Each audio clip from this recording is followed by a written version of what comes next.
एक मुद्दा महाराष्ट्राचा पण गाजला, दिल्लीत बनला राष्ट्रीय. त्याचं कारण राहुल गांधींनी तो मुद्दा उठवला लोकसभेमध्ये. मुद्दा होता या निवडणुकीमध्ये लोकसभेच्या अचानक मतदार संख्या कशी काय वाढते. त्यांनी उदाहरणं दिली महाराष्ट्रातली की एके ठिकाणी जर 2024 लोकसभा निवडणूक आणि विधानसभा निवडणूकमध्ये केवळ 4 महिन्यामध्ये 40 लाख मतदार कसे काय वाढू शकतात जर का तुलना केली 2019ची. आणि त्यामुळे काय वादंग रंगलेला आहे आणि कशी टीका होते, भाजप कशी टीका करते आणि काँग्रेस कशी करतायत, पाहूयात या रिपोर्टमध्ये.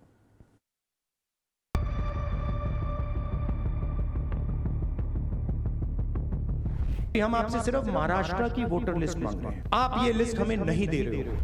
महायुतीच्या छप्पर फाड विजयावर काँग्रेस नेते राहुल गांधी यांनी पुन्हा शंका उपस्थित केली आहे. महाराष्ट्राच्या विधानसभा निवडणुकीमध्ये हेराफेरी झाल्याचा आरोप पत्रकार परिषदेतून गेला आणि याच वेळी एका मागोमाग एक आकडेवारी सादर करत प्रश्नांची सरबत्तीस करत निवडणूक आयोगाला धारेवर धरलं. 5च महिन्यात 39 लाख नवीन मतदार कसे वाढले असा खडा सवालही त्यांनी उपस्थित केलाय. राहुल गांधींचे सवाल काय? 2019 ते 2024 दरम्यान 5 वर्षात 32 लाख मतदार ऍड झाले.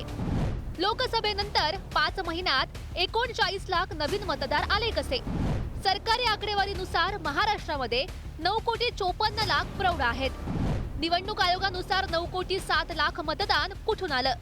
हिमाचल प्रदेशातील लोकसंख्ये एवढे मतदार महाराष्ट्रामध्ये 5 महिन्यात कुठून आले?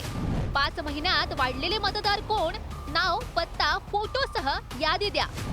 काँग्रेसला लोकसभे इतकंच विधानसभेला मतदान, मग भाजपाचं मतदान कसं वाढलं? 5 साल में जितने वोटर लिस्ट में ऐड किए गए थे उससे ज्यादा वोटर महाराष्ट्र में 5 महीनों में ऐड हुए हैं. 32 लाख वोटर्स विधानसभा 2019 एंड 2024 के बीच में. 39 लाख वोटर्स मतलब हिमाचल का जो पॉपुलेशन है वो ऐड कर दिया लोकसभा 2024 एंड विधानसभा 2024 के बीच में. ये पहला सवाल है. ये जो एडिशनल वोटर्स ऐड किए हैं ये हैं कौन? आता ही जी काही सगळी तयारी राहुल गांधींची चालली आहे ती दिल्लीमध्ये प्रचंड त्या ठिकाणी मोठा पराभव त्यांचा होणार असल्यामुळे त्याचं कव्हर फायरिंग करण्याचा प्रयत्न ते करतायत. मी वारंवार सांगतो की जोपर्यंत ते आत्मचिंतन करणार नाही आणि आपल्या मनाची खोटी समजूत काढून घेतील तोपर्यंत जनतेचं समर्थन त्यांना कधीच मिळणार नाही. वाढलेल्या मतदानाबाबत प्रश्न उपस्थित करताना राहुल गांधी यांनी कामठी मतदारसंघाचं उदाहरण सुद्धा दिलं. कामठीतून भाजपा प्रदेशाध्यक्ष चंद्रशेखर बावनकुळेंनी काँग्रेसच्या सुभाष भोयर यांना पराभवाची धूळ चारली. लोकसभा आणि विधानसभेवेळी कामठी मतदारसंघात काँग्रेस आणि भाजपाला पडलेल्या मतांचा ठोक ताळा मांडला. कामठी मतदारसंघाचं उदाहरण: लोकसभेला काँग्रेसला 1,36,000 मतं, भाजपला 1,19,000 मतदान. विधानसभेत काँग्रेसला 1,34,000 मतदान, भाजपाला 1,75,000 मतं. कामठी विधानसभा, यहां पे कांग्रेस पार्टी को लोकसभा में 1.36 लाख वोट मिला है.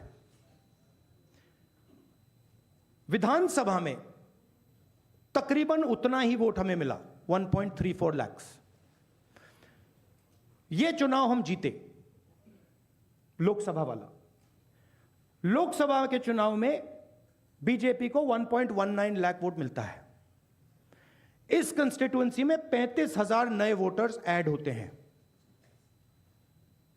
और वो 35,000 के 35,000 वोटर सीधे बीजेपी के खाते में जाते हैं और बीजेपी चुनाव जीतती है. ये एक उदाहरण है.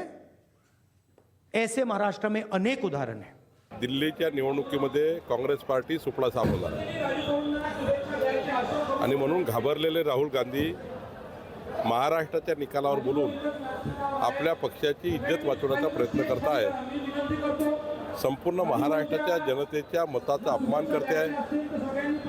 खरं तर निवडणूक आयोगाने यापूर्वीच त्यांना स्पष्टीकरण दिलं आहे. विधानसभेवेळी संध्याकाळी 5 वाजेपर्यंत 55% मतदानाची नोंद झाली होती. मात्र अंतिम आकडेवारी 67% पोहोचल्यानं महाविकास आघाडीकडून वारंवार शंका उपस्थित केली जाते। तर 6 वाजेनंतरही मतदान सुरू होतं, त्याचमुळे शेवटच्या तासात टक्केवारी वाढली असं स्पष्टीकरण निवडणूक आयोगानं दिलंय। वही नाम रहेंगे, वही आधार कार्ड रहेगा, सब कुछ यही है। वो वोटर्स घूमते रहते हैं, थोड़े दिल्ली में आए हैं, महाराष्ट्र पैटर्न वहाँ भी हमने देखा, कल हम दिन भर थे 2 दिन यहाँ। अब ये 39 लाख वोट जाएंगे बिहार में, फिर बिहार से जाएंगे यूपी में। ये एक नया पैटर्न यहाँ बन गया है और यही पैटर्न से ये लोग चुनाव लड़ते भी है और जीतते भी है। त्यांना अजून त्यांचा जो काही पराभव आहे तो पचनी पडलेला नाही, पराभव मानायला तयार नाहीत, त्या धक्क्यातून ते अजून बाहेर यायला तयार नाहीत। आणि म्हणूनच जेव्हा जिंकतात तेव्हा ईव्हीएम चांगलं, जेव्हा हरतात तेव्हा ईव्हीएम खराब, जेव्हा हरतात तेव्हा निवडणूक आयोगाला शिव्या देतात, आता मतदार यादीवर आरोप करतायत। म्हणजे नाचता येईना अंगण वाकडं, लोकांनी भरभरून मतदान केलं। अरे 2.5 वर्ष आम्ही जे काम केलं महायुतीने त्याचा परिपाक आहे। महाराष्ट्र विधानसभा निवडणुकीत महायुतीनं 288 पैकी 232 जागा जिंकून सत्ता काबीज केली। दुसरीकडे महाविकास आघाडीला अवघ्या 49 जागाच कशाबशा जिंकता आल्यात। परिणामी या निकालावर शंका उपस्थित केली जाते, संशय घेतला जातोय। त्यामुळे आता निवडणूक आयोग वाढलेल्या मतदारांबाबत काय स्पष्टीकरण देणार, नाव, पत्ता आणि फोटोसह मतदारांची यादी विरोधकांना देणार का, याकडे राज्याचं लक्ष लागलंय। शिवाजी काळे, पुढारी न्यूज, नवी दिल्ली।